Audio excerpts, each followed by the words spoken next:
Glória a Deus. Amados, a paz do Senhor Jesus Cristo seja com todos vocês, em nome do Senhor e Salvador Jesus Cristo. Motivo de muita alegria poder estar aqui com vocês, trazendo mais uma pré-aula da Escola Bíblica Dominical. Lição dos jovens, conselho para uma vida autêntica. Este é o título da lição de hoje, 13ª lição, 30 de março de 2025.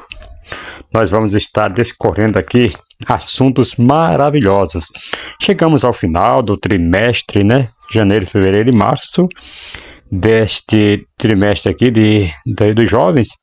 Teve por título aí A Verdadeira Religião, um convite à autenticidade na carta de Tiago. E espero que você goste dessa aula, como todas as demais, Eu fico feliz e grato por vocês estarem aqui, nos ouvindo, outros que estão nos assistindo. Glorificado seja o nome do Senhor. E nós vamos aqui juntos estar estudando a palavra de Deus. A verdadeira religião, conselho para uma vida autêntica. E o que é que nós vamos ver nesta lição? Nessa lição nós estudaremos, amado, a vida cristã é um caminho repleto de desafios, mas também de bênçãos. Na carta de Tiago nós encontramos conselhos valiosos para cultivar uma fé verdadeira e frutífera. Esse estudo ele convida você a refletir sobre temas essenciais e a importância da oração, o poder libertador da confissão e o compromisso com a restauração. Deus nos chama para uma vida de intimidade com Ele, marcada pela fé ativa e pelo amor ao próximo. Vamos aqui juntos estar aprendendo a palavra de Deus, vamos aprender a trilhar esse caminho com coragem, confiança e entrega, permitindo que Deus nos transforme, na verdade, dia após dia. Vamos junto aqui estar meditando na palavra de Deus. É apenas um diálogo que eu vou ter aqui com vocês, uma breve palavra, até porque estamos encerrando esse trimestre aqui e eu quero ser breve com vocês. Glória a Deus. O textuário diz assim, vejam só: se confessarmos os nossos pecados, Ele é fiel e justo para nos perdoar os pecados e nos purificar de toda injustiça. Está lá no livro de 1 João, capítulo 1, versículo 9. Queridos, a fim de andar diariamente em comunhão com Deus e com nossos irmãos em Cristo, nós precisamos confessar nossos pecados, como diz aqui o versículo, pecados de comissão, pecado de omissão, pecado de pensamentos, de atos, pecados secretos e pecados públicos. Então nós precisamos trazê-los à tona e colocá-los diante de Deus, chamá-los pelos seus devidos nomes, posicionar-nos do lado de Deus contra eles, contra esses pecados, e abandoná-los. A verdadeira confissão implica abandonar os pecados. Então, como diz lá em Provérbios 28:13, o que encobre, acho que é 28:13, o que encobre suas transgressões jamais prosperará, mas o que as confessa e deixa alcançará misericórdia. Então, queridos, ao proceder desse modo, nós podemos apropriar-nos da promessa de que Deus é fiel e justo para nos perdoar. E Deus é fiel no sentido de que prometeu perdoar e cumprirá sua promessa. É justo para nos perdoar, porque encontrou uma base justa para o perdão na obra salvífica, na obra vicária do Senhor Jesus Cristo na cruz. Além de garantir o perdão, Deus nos purifica também de toda injustiça. É como diz aqui o versículo, Louvado seja Deus, e perdoará os pecados e nos purificará de toda injustiça. É o finalzinho do versículo. Vamos no resumo desta carta. Na carta de Tiago encontramos aí importantes conselhos, não é verdade? Para que nós tenhamos uma vida cristã frutífera. E a definição de conselhos. Conselhos são orientações ou recomendações destinadas a guiar comportamentos e decisões. Aqui nesta carta de Tiago, queridos, esses conselhos visam alinhar a conduta dos crentes aos princípios cristãos, promovendo uma fé viva e eficaz. Conselhos de Tiago para uma vida cristã frutífera. Tem muitos conselhos aqui que para levar uma vida cristã para o resto da vida, uma vida frutífera, né, na presença de Deus. Se nós cumprirmos, se nós der ouvido aos conselhos que o Senhor Jesus, que o Senhor Deus usou Tiago aqui, nós seremos bem-sucedidos. O que é que nós teremos? Alegria nas provações, né? Glorificado seja o nome do Senhor. Tiago incentiva os crentes a considerarem motivo de alegria o enfrentamento de provações, pois elas produzem perseverança e maturidade espiritual, né? Então, quando nós colocamos esses conselhos em prática, ele nos traz aqui alegria nas provações. Tem pessoas que estão andando cabeça triste, cabisbaixo, porque muitas vezes não tem seguido os conselhos, né, as palavras bíblicas que está aí para nós sermos felizes, para nós, né, usufruirmos. Louvado seja Deus. Então temos que ter alegria nas provações, também prática na palavra. Não basta apenas ouvir a palavra, claro, é essencial colocá-la em prática. Essa obediência, querido, essa obediência ativa reflete uma fé genuína e resulta em ações que glorificam a Deus. Então nós temos que praticar também a palavra e não somente ser ouvinte, né? Devemos também, Tiago ainda fala que nós devemos ter controle na língua, né, da língua. Então Tiago destaca aqui essa importância de refrear a língua, evitando palavras que possam causar danos, né? Um discurso sábio e edificante é sinal de maturidade espiritual. Quando você usa bem o seu linguajar, isso aqui evita dano tanto para você como para quem está te ouvindo, né? Porque nós podemos com a nossa língua matar ou podemos dar vida. A palavra diz, a Bíblia diz que o poder da vida está na palavra, que bem utiliza, comerá do seu fruto. Então nós temos que tomar muito cuidado quanto ao falar. Também nós teremos, amado, sabedoria divina, né? Isso aqui é uma vida frutífera. Falando de vida frutífera aqui, teremos também sabedoria divina. Buscar a sabedoria, irmãos, veja só, buscar a sabedoria que vem do alto, caracterizada por pureza, paciência e sinceridade, é fundamental para tomar decisões alinhadas com a vontade de Deus. Então, devemos ter sabedoria para buscar, né? Para nós termos pureza, para nós ter paciência, sinceridade. Isso aqui é fundamental na vida do cristão. E devemos ter uma vida eficaz de oração, né? Eficaz oração. A oração fervorosa e constante é um meio poderoso que busca, né, de buscar a intervenção de Deus e fortalecer a comunhão com Ele. Então devemos orar sempre. Interessante, nós vamos aqui estudar um pouco sobre oração. Mais para frente nós vamos estar citando aqui sobre a oração de Elias, né? Tem pessoas que falam assim, mas Elias fez uma oração de 15 segundos. Não é bem assim. Nós vamos ver aqui que não foi bem assim. Se fosse assim, né, a gente não precisava orar. Só precisava orar por 15 segundos, 10 segundos e estava resolvido. Vamos ver aqui. Amados, seguir os conselhos de Tiago conduz a uma vida cristã autêntica, onde a fé é demonstrada por meio das ações corretas, né, ações concretas.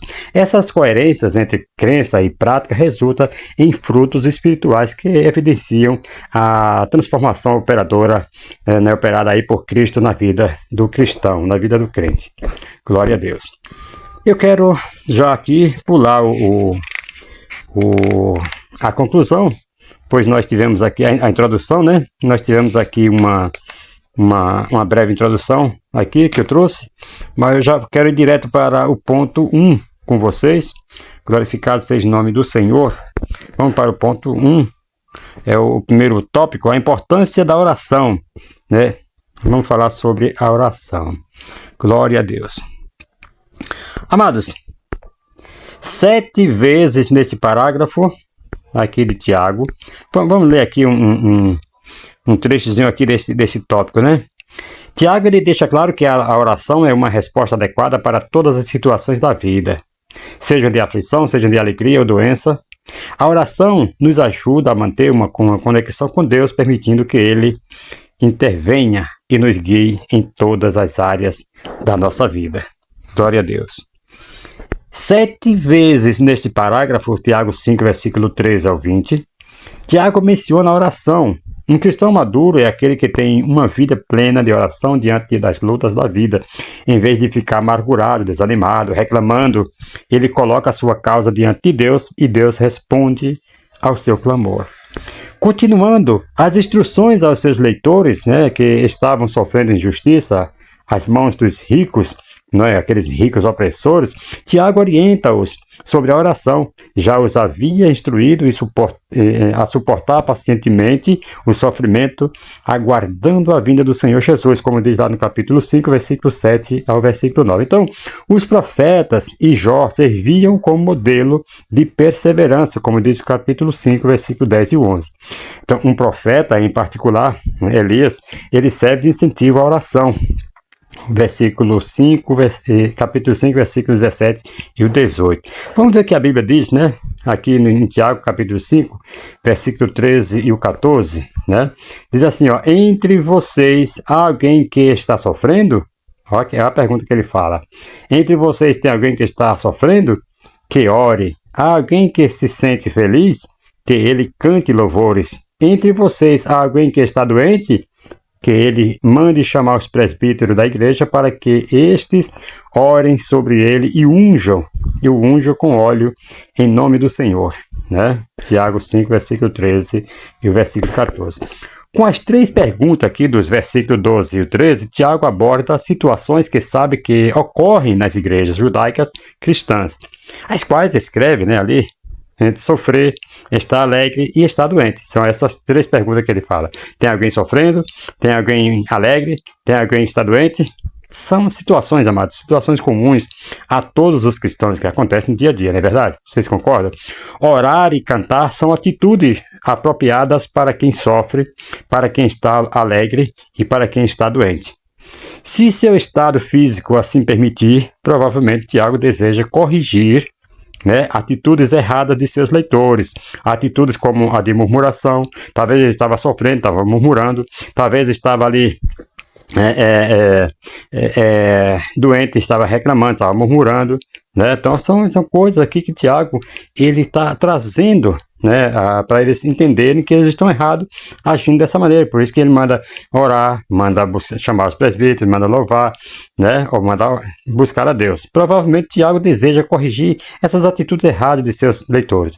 Atitudes como a de murmuração e impaciência no sofrimento, de ingratidão na alegria e ainda de incredulidade na doença. Por isso nós temos que estar orando, temos que estar buscando, para não deixar a incredulidade entrar em nossas vidas, né? Glória a Deus. Vamos para o segundo tópico, rapidinho. Segundo tópico, oração da fé. A oração da fé. Amados, esse texto é interpretado de muitas maneiras. Todavia, é interessante que o exponha o texto da revista, né, e completamente com o comentário da Bíblia no estudo pentecostal. É muito bom esse estudo da Bíblia, mas vamos ler aqui esse texto aqui da lição. O versículo 15 destaca o poder da oração da fé, e a oração da fé salvará o doente, e o Senhor o levantará, e se houver cometido pecado, ser-lhe-ão perdoados. Toda oração deve ser feita com fé, queridos, crendo no poder de Deus, seja para curar, libertar, perdoar e etc. A oração da fé, ela torna-se eficaz para que se baseie, né, porque se baseia aí na confiança nas promessas de Deus e na sua capacidade de operar milagres. E esse texto é muito bom, muito interessante. Agora, Tiago está falando da doença física.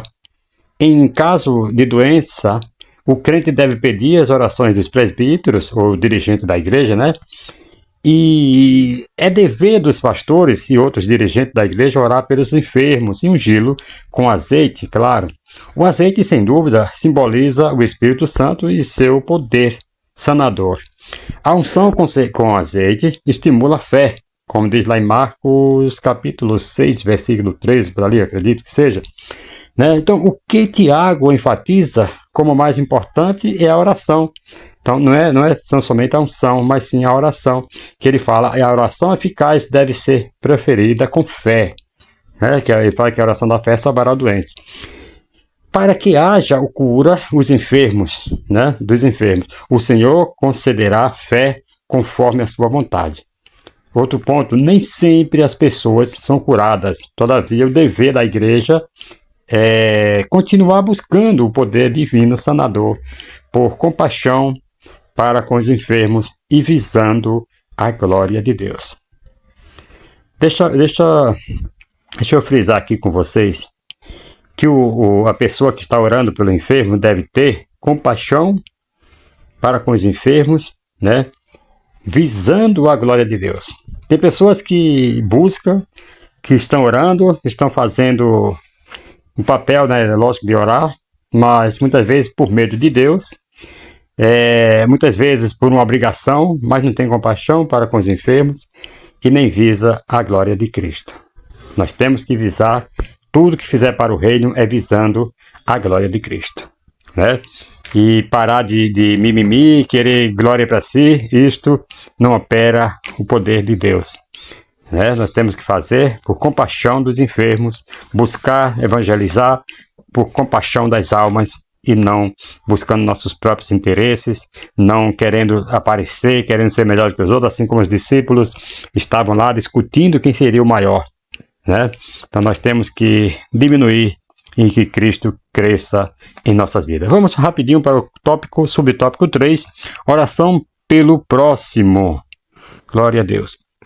Amado, a oração em favor do próximo, ela promove a comunhão, revela amor e nos leva a experimentarmos a presença de Deus de maneira mais poderosa. O propósito de orar uns pelos outros, queridos, também é ajudar a carregar os fardos uns dos outros, fortalecendo os laços fraternos. A Bíblia, ela apresenta diversos exemplos que ilustram de oração, né, e intercessões. Devemos orar pelos nossos irmãos, por aqueles que se consideram nossos inimigos, pelas autoridades e por todos os homens, né? Foi falado isso aqui por Timóteo também.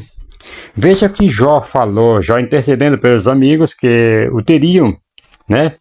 No livro de Jó, encontramos um exemplo marcante de intercessão.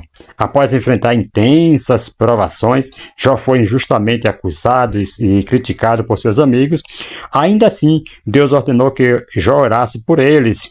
Então, o meu servo Jó orará por vós, porque dele aceitarei a intercessão, para que eu não vos trate segundo a vossa loucura. Jó 42, versículo 8, se não me engano. Então, aqui, amados, nós podemos ver que Deus, ele fala que não ia tratar com aqueles amigos de Jó segundo a loucura deles. Então aqui Deus usou de misericórdia, não deu aqueles que ele mereciam. Ele merecia ser tratado com rigor, merecia ser tratado com punição, porém Deus usou de misericórdia e pediu para que Jó orasse por ele, e Deus ouviu a oração de Jó. Apesar das ofensas, Jó demonstrou humildade e amor ao interceder por aqueles que o haviam ferido. Como resultado, o Senhor restaurou a sua sorte e o abençoou ainda mais. O Senhor, como diz o versículo 10, né, do 42, o Senhor virou o cativeiro de Jó quando este orava pelos seus amigos, né? Então, nós podemos ver que é um grande exemplo aqui, que ele orou por aqueles que se diziam amigos, né? Entre aspas, né? Aqui eles eram até se tornaram inimigos de Jó, né? Que era tanta acusação que só misericórdia. Outro exemplo, vamos pegar outro exemplo aqui, Moisés, né? Intercedendo pelo povo rebelde. Vamos ver, acho que é lá em Êxodo, capítulo 32, versículo 11 por ali. Então Moisés intercedeu para aquele povo rebelde.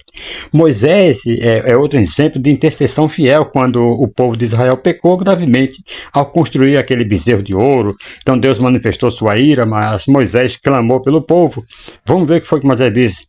Então Moisés suplicou ao Senhor, seu Deus, e disse: ó Senhor, por que se acenderá a sua ira contra o teu povo? Êxodo 32 e 11, parece que eu falei, né? Então Moisés, ele se colocou na brecha intercedendo em favor de Israel, demonstrando também amor e disposição de carregar o peso espiritual do pecado do povo. Por causa dessa oração, Deus poupou a nação toda, né? Por causa da oração de Moisés. Nós podemos citar aqui também Paulo, né? Que foi outro exemplo de intercessão, exortando a intercessão mútua. O apóstolo Paulo frequentemente incentivava a igreja a orar uns pelos outros. Ele próprio era um intercessor e valorizava as orações em seu favor. Lá em Tiago 5,16, né? Orai um pelos outros. E fala aqui mais à frente, olha, Timóteo, 1 Timóteo 2:1, exorto, pois antes de tudo que se façam súplicas, orações, intercessões e ações de graça por todos os homens. Então aqui, amados, Paulo via a intercessão como uma prática que fortalecia os vínculos entre os irmãos e como meio de experimentar a graça e o poder de Deus. Então a oração nunca foi um peso, a oração é gratificante quando você ora, quando você tem aquele desejo de buscar a presença de Deus. O outro exemplo maior, né, um exemplo supremo de intercessão é o próprio Jesus. O maior exemplo, amados, de intercessão é o próprio Jesus. Durante seu ministério terreno, né, e mesmo ali na cruz, ele orou em favor dos outros, demonstrando ali amor, né, incondicional. Veja só, foi um amor incondicional que Jesus demonstrou ali. E ele falou: Pai, perdoa-lhes porque não sabem o que fazem. Lá em Lucas, capítulo 23, versículo 34, se me falha a memória, mesmo sendo injustamente crucificado, né, Jesus intercedeu por aqueles que o feriram, né? Ensinando que o amor verdadeiro é expresso através do perdão e da oração. Além disso, amado, Jesus ele continua, né, intercedendo por nós até hoje. Como nós podemos ver, né, lá, o escritor aos Hebreus falou: portanto pode também salvar perfeitamente os que por ele se chegam a Deus, vivendo sempre para interceder por eles. Ouça isso no nome de Jesus. Então, até hoje ele está lá à direita de Deus, intercedendo por nós. Glória a Deus. Segundo tópico, o poder da confissão. Confissão também tem poder, né? Confissão de pecados. Ouça isso no nome de Jesus, o Salvador. Aleluia. Irmãos, confessar nossos pecados, amados, significa concordar com o diagnóstico de Deus a nosso respeito, que somos pecadores. Quando nós concordamos que nós somos pecadores, o diagnóstico de Deus não mente. Quando Deus fala é porque realmente nós somos. Então nós temos que concordar que somos pecadores e que temos cometido pecados. E assim verbalizar essa concordância com tristeza e pesar. Com tristeza e pesar. Me faz lembrar que eu congreguei lá em Recife com um presbítero lá, que assumiu o cargo de pastor, e quando alguém fosse confessar um pecado para ele, se fosse sorrindo, ele falava: por que está sorrindo? Pedindo perdão sorrindo. Achou bom em pecar? Então aqui o apóstolo, ele fala que é com pesar, é com tristeza. Irmãos, quando a gente erra, quando a gente peca contra Deus, tem que ter. A Bíblia diz que a tristeza, segundo Deus, opera arrependimento. Ouça isso no nome de Jesus. Então, amado, confessar é alguém admitir que é culpado daquilo que é acusado, né? Quando a palavra de Deus nos acusa, então nós nos admitimos que somos culpados, né? Como resultado de uma convicção interna. Glória a Deus. Então, a confissão, amado, é um passo indispensável para a restauração. Quando nós confessamos, nós citamos agora lá em Provérbio, né? Que aquele que confessa e deixa alcançará a misericórdia. Aquele que encobre, né, não prosperará. Aquele que encobre seus pecados, mas aquele que confessa e deixa alcança a misericórdia. Queridos, que nós possamos confessar as nossas culpas, admitir que nós estamos errados. Olha, porque quando Deus fala que nós estamos errados, é porque Deus não fala, Deus está certo, nós estamos errados mesmo. Então nós temos que admitir e confessar os nossos erros ao Senhor, com tristeza e pesar no coração. Vamos para o segundo tópico, cura espiritual e física. Segundo subtópico do tópico 2. Glória a Deus. Aleluia. Amados, deixa eu falar uma coisa para você aqui. Antes de ler aqui na revista aqui, deixa eu falar uma coisa aqui. Olha, a cura resultante da confissão e da oração reflete a interconexão entre nossos bem-estar espiritual e físico. O pecado, querido, é a culpa, né? E a culpa pode causar doenças espirituais. Preste atenção nisso. O pecado e a culpa podem causar doenças espirituais, emocionais e físicas. Vejam só, vamos fazer uma análise de nossas vidas e vamos ver se nós não estamos com uma dessas doenças espirituais, emocionais e físicas. Nós vamos estar falando sobre essas 3 doenças e nós vamos ver se a palavra tocar em nós vamos nos arrepender e pedir perdão, né, com pesar e com tristeza. Então, ela tem essas três doenças, espirituais, emocionais e físicas, mas a contrição, a confissão e o arrependimento, quando você está ali contrito, você confessa, você se arrepende, isso trazem alívio e restauração para o espírito, alma e corpo. Vejam só, se está doente espiritualmente, então vem aqui, primeiro, a confissão, o arrependimento, a contrição, ela causa a restauração para o espírito. Então agora também essa coisa aqui, a confissão, ela causa também, ouça isso no nome de Jesus, ela causa também a cura espiritual, a cura material, ouça isso no nome de Jesus. Então você será curado do espírito, da alma e do corpo, a doença física. A doença do espírito, que é a doença psicomática. Glória a Deus. Vamos destacar alguns exemplos esclarecedores aqui dessas doenças. A doença espiritual, quando você tem aquela contrição, você confessa, você se arrepende. Então, a doença espiritual. Nós temos aqui, o pecado afasta o ser humano de Deus, gerando uma espécie de doença espiritual, que nada mais é do que a separação de Deus e o maior, que é o maior mal que o pecado causa. Isaías 59, versículo 2, se não me falha a memória, acho que é isso aí que vai falar que os nossos pecados faz separação entre nós e o nosso Deus. No versículo 1 ele vem falando que desculpe, ele vem falando que a mão do Senhor não está encolhida para que não possa salvar, seu ouvido, né, tapado para que não possa ouvir, mas é nossos pecados que faz separação entre nós e o nosso Deus. Acho que é isso que fala lá nesse versículo. Aí tem também a doença emocionais, nós falamos aqui. A culpa não resolvida pode gerar ansiedade, depressão e sentimentos de inutilidade. Davi, lá em Salmos 32, versículo 3 e o versículo 4, depois você dá uma olhadinha lá, mas eu acredito que seja, ele descreve como o pecado não confessado pesava sobre ele. Né? Vamos ver o que ele falou aqui. Enquanto calei os meus pecados, envelheceram os meus ossos pelos meus constante gemido todo dia, porque a tua mão pesava dia e noite sobre mim, o meu vigor se tornou em sequidão de estio.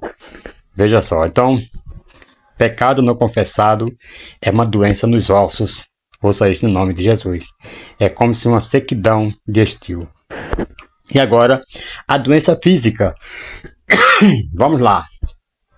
Embora em toda doença física seja resultado, nem toda doença física, entenda isto, nem toda doença física seja resultado direto do pecado, a Bíblia mostra que em alguns casos há essa ligação sim. Em João capítulo 5, versículo 14, se não me falha a memória, disse ao homem que havia sido curado: olha, já estás curado, acho que foi isso que ele falou, né? Não peques mais para que não te suceda coisa pior. Então, aqui, neste versículo de João 5,14, mostra-nos que este homem estava enfermo justamente por causa do seu pecado. Está bem claro aqui, Jesus disse ao homem que havia sido curado: olha, já estás curado, não peques mais. Então, a doença dele era por causa do pecado. Não peques mais para que não te suceda coisas piores.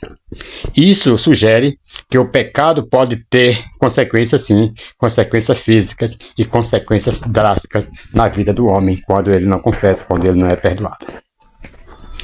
Irmãos, o ser humano ele é composto de espírito, alma e corpo, conforme nós já vimos aqui em 1 Tessalonicenses capítulo 5, versículo 23. O que afeta o que afeta um afeta o outro, é claro. Assim que nos conscientizamos de um pecado, nós devemos confessá-lo e abandoná-lo. Nós temos de confessar a Deus todos os pecados. Além disso, precisamos confessar às pessoas os pecados contra elas. Devemos confessar também. Assim como pecou contra Deus, se você pecar contra uma pessoa, você tem que confessar aquela pessoa também que você pecou contra ela e pedir perdão, se ajustar ali, fazer uma confissão e se perdoar um ao outro. A confissão, amado, ela é uma prática vital para a nossa saúde espiritual, física e emocional. Então, não vamos generalizar, mas tem sim pecado que é consequência de uma falta de perdão é consequência de um pecado. Então, essas doenças nós precisamos curá-la e ser curado, ouça isso em nome de Jesus. Terceiro subtópico do tópico 2, o exemplo de Elias. O exemplo de Elias. Amados, Tiago ele usa o exemplo de Elias para ilustrar aí o poder da oração sincera e eficaz. Como diz o versículo 17, versículo 18, do mesmo capítulo que nós lemos aqui de Tiago, né? Ele dá esse exemplo aqui. Elias é um homem comum, alcançou resultados extraordinários por meio da oração fervorosa, encorajando-nos a fazer o mesmo. Olha, tem pessoas, como eu já falei aqui no começo, tem pessoas que falam que Elias orou só 15 segundos, fez uma oração rápida e aconteceu tudo aquilo ali. Mas como fala aqui que ele fez uma oração fervorosa, né? Tiago, ele menciona o episódio do Antigo Testamento em que o profeta Elias, ali pela oração, ele fechou e abriu os céus, né? Provocando seca e provocando chuvas, né? Capítulo 5, versículo 17 e versículo 18. Você pode ver essa história de Elias lá em 1º livro de Reis, capítulo 17, versículo 1, capítulo 18, versículo 45. Então, de acordo com o relato de 1º Reis, o profeta Elias entra em cena determinando por sua palavra de que não haveria chuva em Israel, ok? Em decorrência dos pecados do rei Acabe, né? 1 Reis 17:1. O texto não diz que Elias orou a Deus para que isso ocorresse. Conforme Tiago afirma, contudo registra que ele orou com muita persistência para que voltasse a chover. Quer dizer, ele não orou com persistência para que não chovesse, mas só para chover. Como diz 1 Reis 18, 41 ao 45. Tiago ele percebe que a mesma coisa deve ter ocorrido no início. Ele só mostra o final, né? Que ele orou com persistência para que chovesse. Mas é aqui, Tiago está mostrando aqui que teve também, sim, essa persistência no início, né? Quando Elias pediu a Deus que não chovesse. Daí dizer que ele orou com instância, né, para que não chovesse, é o que Tiago está alegando lá. Ele orou com instância, né, para que não chovesse. O zelo de Elias era, né, em orar por uma estiagem, se deveu às grandes iniquidades cometidas por Acabe. A maior delas sendo o seu casamento com a ímpia Jezabel, como você pode ver lá no capítulo 16, voltando um pouquinho aí, de 1 Reis, capítulo 16, versículo 29 ao 33, um dos castigos com os quais Deus ameaçou os judeus em caso de idolatria, né, está lá, inclusive até na inauguração do templo lá de Salomão. Deus ameaçou os judeus em caso da idolatria, foi exatamente a seca, né? Deuteronômio 28, versículo 23 e 24. Confiado na palavra de Deus, Elias orou insistentemente para que não chovesse, para que os judeus percebessem os grandes pecados que haviam cometido. Aí, certo de que Deus o havia atendido, ele declarou que não haveria chuva nos próximos anos. Perceba aqui que ele pode ter orado antes e agora ele chega para o povo e só declara que não haverá chuva, porque ele já tinha recebido a resposta da sua oração e agora ele foi confiante de que Deus não iria mandar chuva. Então ele só declarou, não orou ali na frente do povo, só declarou que não haveria chuva. Mas Tiago fala perfeitamente que não haveria chuva. Ouça isso no nome de Jesus. Então ele já tinha orado. Ouça isso no nome do Senhor Jesus Cristo.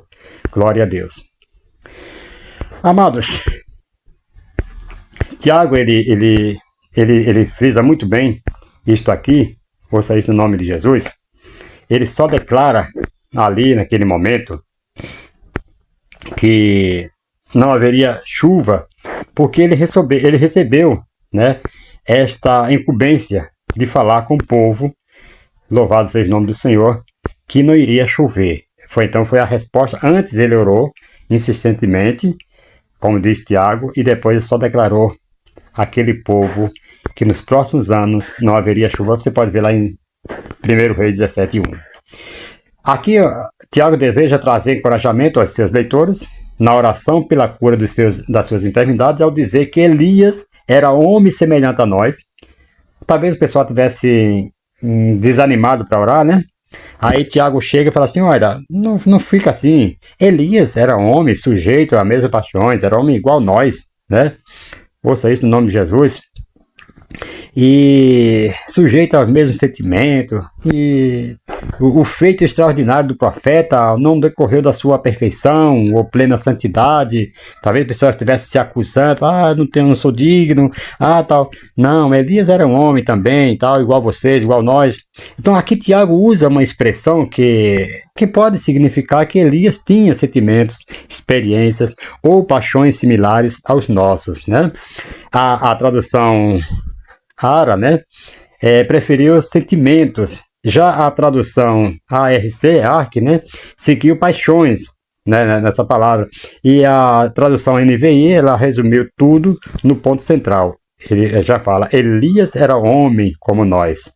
E a BLH, ou seja, Tiago deseja cortar a oportunidade, né, de alguém dizer que a oração de Elias era mais poderosa do que a nossa, por ser ele um profeta. Então, Tiago já corta logo essa oportunidade deles falarem isto. E por isso que Tiago já vem falando que ele era homem igual a nós, sujeito igual a nós, né, as mesmas paixões. Mas ele orou e aconteceu. Para quê? Para encorajar os leitores, né, de Tiago naquela época a orarem também.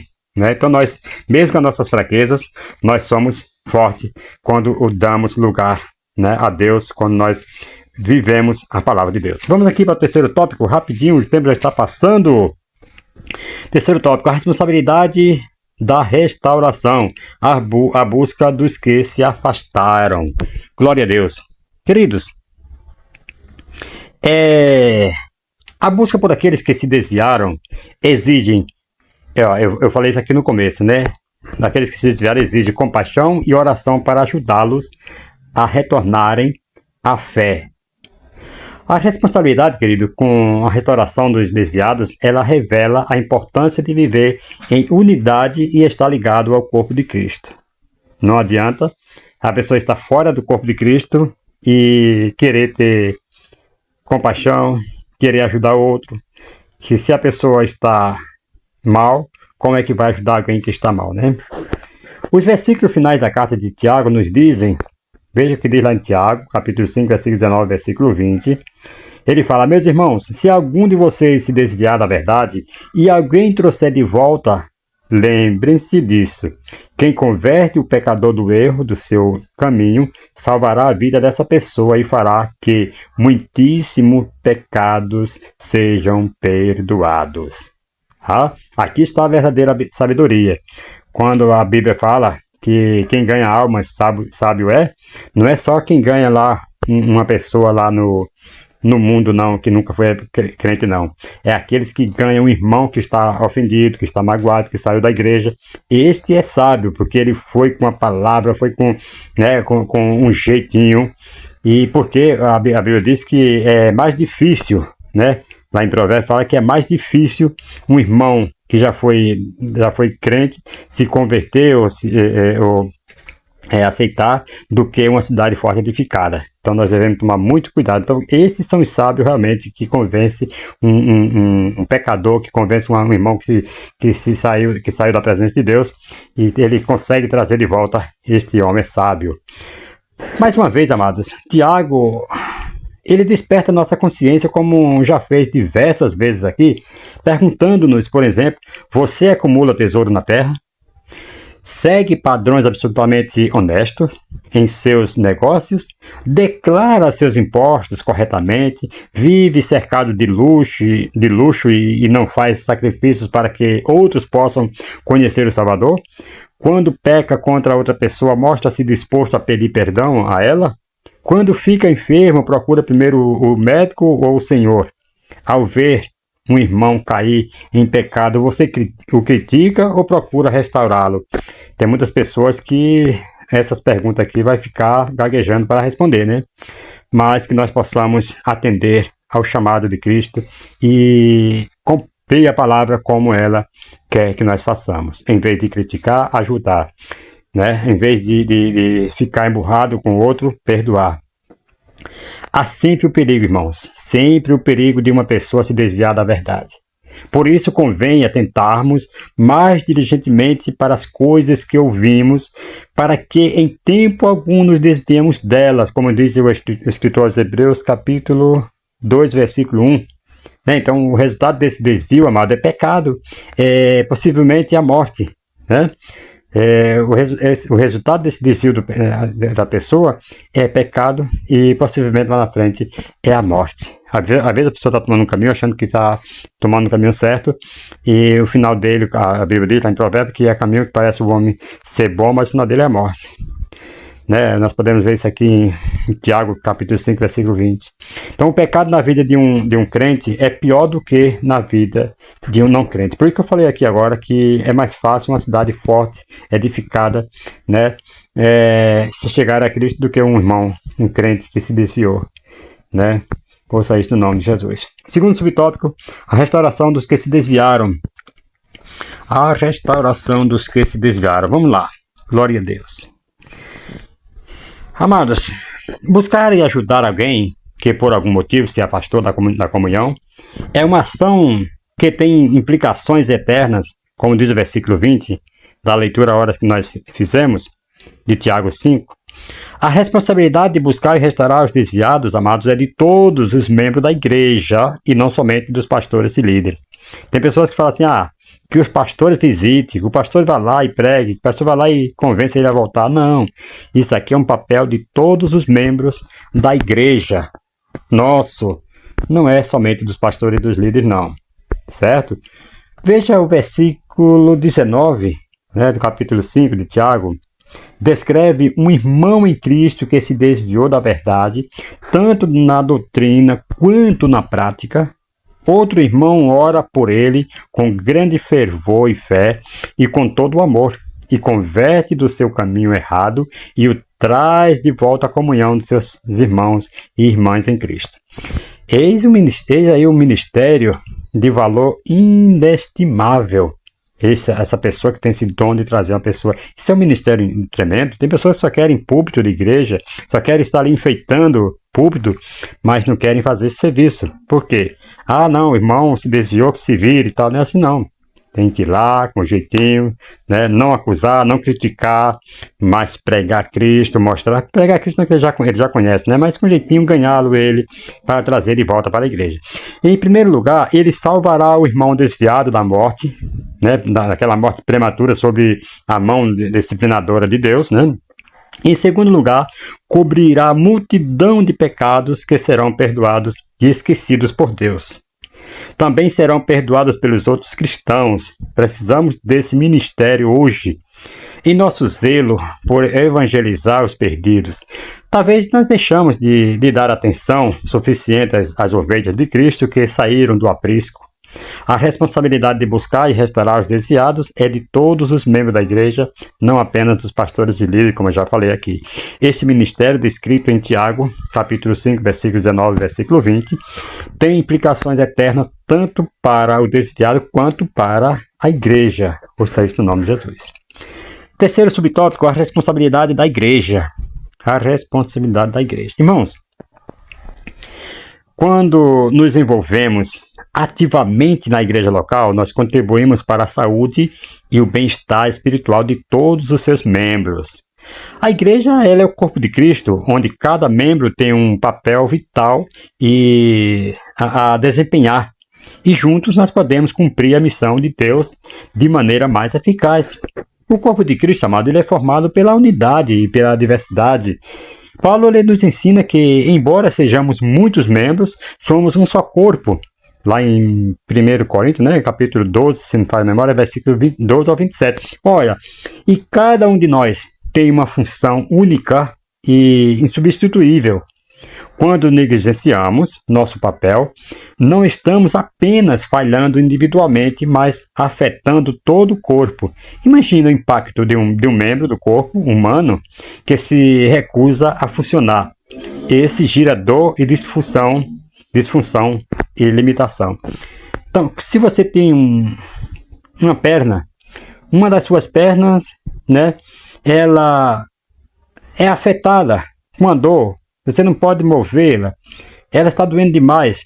Isso aqui vai afetar todo o seu corpo. Assim é um membro que se recusa a cumprir seu papel no ministério, na igreja. Todo o corpo vai sofrer com esta recusa, com esta negligência, quando ele se recusa, né, a cumprir seu papel na igreja. Então, pensamos nisto. Não somos só nós que sofremos, não somos só um membro que vai sofrer, mas todo o corpo. Ouça isso no nome de Jesus.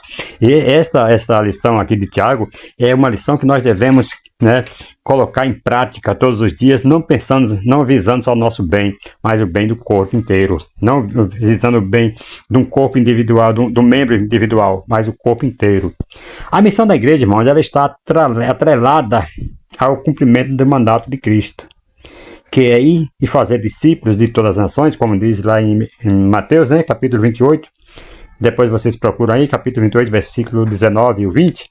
Mas essa missão não é cumprida de forma isolada. Ela exige a colaboração, o sacrifício e a entrega de todos os membros. É tão bom, né, quando uma igreja está empenhada, todo mundo junto, né, sai para evangelizar. Nós, muitas vezes, irmãos, me perdoa falar isso, mas muitas vezes nós criticamos alguém que está fazendo, né, se reúne, aquele exército, sai por ali, olha, fulano, olha a igreja do fulano e tal, faz assim, mas está vivendo tudo errado e tal. Eles estão indo. Se nós, em vez de ficar olhando, nós fizéssemos esse grupo como eles fazem e fosse evangelizar também, se nós achamos que nós estamos fazendo certo, mas estamos falhando nessa parte aí de não evangelizar, eu acredito que seria outro nível, seria outra coisa na nossa igreja, no nosso corpo, né? E aqui, amados, em uma última análise, o envolvimento na vida da igreja é uma expressão tangível do amor que devemos uns aos outros. E dessa forma, o próprio Cristo, a responsabilidade não é um fardo a ser carregado, mas uma oportunidade de participar, né, ativamente na obra de Deus no mundo. Um privilégio que nos foi concedido pela graça de Deus. É um privilégio porque diz que até os anjos queriam evangelizar, mas Deus deixou esta incumbência para nós. Isso aí que é um privilégio que nem todos têm. E você tem esse privilégio de fazer parte do corpo, de poder evangelizar, de poder aprender, né, e levar a mensagem de Deus. Concluindo aqui, amados, chegamos ao final. Sabemos que essa lição, esse trimestre aqui foi maravilhoso. Acredito que vocês jovens, vocês professores, aproveitaram bem essa lição, esses assuntos aqui da carta de Tiago, né, que é conselhos que nós não devemos jamais, né, abandonar, mas nós devemos acatar e praticá-los, né? Louvado seja o nome do Senhor. Concluindo aqui, os conselhos finais da carta de Tiago oferecem uma visão clara e prática de como viver uma vida cristã autêntica. Então, a oração em todas as circunstâncias e confissões, a confissão sincera e a responsabilidade de restaurar os desviados são pilares essenciais para uma fé viva e genuína. Tiago ele nos chama a cultivar uma vida de oração fervorosa, promover a cura através da confissão e exercer um cuidado ativo uns pelos outros. Ao seguirmos esse conselho, refletimos a verdadeira autenticidade cristã, vivendo de acordo com os ensinamentos de Cristo, impactando positivamente a nossa igreja, que possamos, com a graça de Deus, incorporar esses princípios em nossas vidas, testemunhando o poder transformador da fé autêntica. Glória a Deus. Amados, é isso aí. A vida cristã, querido, é um convite a viver de maneira autêntica. Os conselhos de Tiago, como a oração fervorosa, a confissão genuína, tudo isso aí, amados, tudo isso aqui é proveitoso para a nossa vida. É o compromisso, né? E o compromisso com a restauração nos desafiam a alinhar nossa fé à prática habitual. Através da oração, encontramos força e direção. A confissão nos liberta e nos reconcilia com Deus. A busca pelos que se desviaram revela nosso compromisso com o corpo de Cristo. Então, Tiago nos ensinou muitas lições e devemos não só guardá-las em nossos corações, mas também praticá-las em nossa vida diária. Amados, que Deus abençoe e até o final, até o próximo trimestre. Nós estaremos aqui próxima semana trazendo mais uma aula maravilhosa, a aula de abertura aí do segundo trimestre. Eu creio que vai ser maravilhoso também esse trimestre que nós estamos aí aguardando. Não perca! Próximo domingo estaremos de volta aí trazendo mais uma aula abençoadora para a sua vida. Que Deus abençoe. Se não houver o arrebatamento da igreja, que nós estamos esperando esse evento a qualquer momento, mas se não acontecer, nós estaremos de volta aí trazendo mais uma lição bíblica para o seu aprendizado. Forte abraço em nome de Jesus.